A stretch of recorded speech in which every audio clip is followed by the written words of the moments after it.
Number 1। इसमें एक बेलन दिया हुआ है, बेलनाकार आकार है, बेलनाकार आकृति है। इसका ऊंचाई दिया हुआ है h, इसका ऊंचाई दिया हुआ है, कितना दिया हुआ है 24 14 सेंटीमीटर, 14 सेंटीमीटर दिया हुआ है। इस बेलनाकार आकृति का ऊंचाई दिया हुआ है 14 सेंटीमीटर। इसका त्रिज्या, ये r जो है यहां से ये त्रिज्या r, त्रिज्या ये दिया हुआ नहीं है। इस बेलनाकार आकृति का ऊंचाई दिया हुआ है 14 सेंटीमीटर, त्रिज्या दिया हुआ नहीं है। इसका वक्र पृष्ठीय क्षेत्रफल दिया हुआ है। वक्र पृष्ठ मतलब इसके चारों तरफ का एरिया, सिर्फ फर्श और सीलिंग को छोड़ करके, ऊपर और नीचे को छोड़ करके चारों तरफ का जो एरिया होता है उसको वक्र पृष्ठीय क्षेत्रफल बोलते हैं। इस बेलन का वक्र पृष्ठीय क्षेत्रफल दिया हुआ है, बेलन का वक्र पृष्ठीय क्षेत्रफल दिया हुआ है। बेलन का वक्र पृष्ठीय क्षेत्रफल ये 88 सेंटीमीटर स्क्वायर दिया हुआ है। इसके चारों तरफ का जो एरिया है जिसे हम वक्र पृष्ठीय क्षेत्रफल बोलेंगे, ऊपर का वृत्ताकार भाग और नीचे का वृत्ताकार भाग, ये दोनों को छोड़ करके बाकी जो साइड का एरिया है वक्र पृष्ठीय क्षेत्रफल वो 88 सेंटीमीटर स्क्वायर दिया हुआ है। बेलन का वक्र पृष्ठीय क्षेत्रफल होता है 2 पाई r h और इसका वैल्यू दिया हुआ है 88।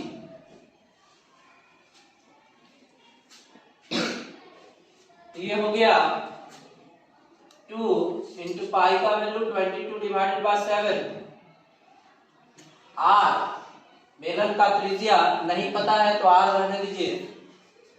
h दिया हुआ है 40 और बराबर वक्र पृष्ठीय क्षेत्रफल दिया हुआ है 88 पूरा।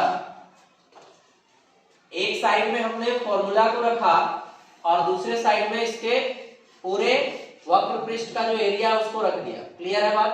Yes sir. इधर जो है ये हो गया 2 इंटू पाई का value 22 divided by 7 into r into h हो गया 14 बराबर 88।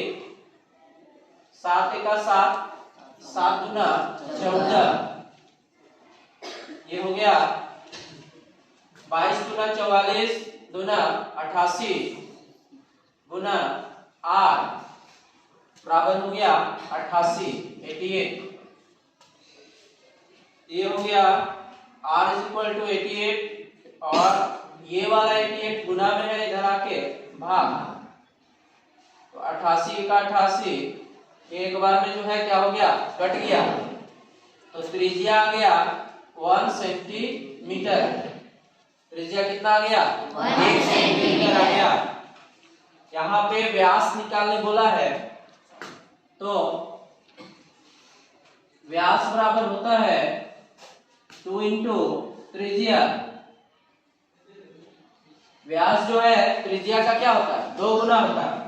ये 2 इंटू 1 हो गया 2 सेंटीमीटर। ये इस बेलनाकार आकृति का व्यास आ गया 2 सेंटीमीटर। कितना आ गया 2 सेंटीमीटर।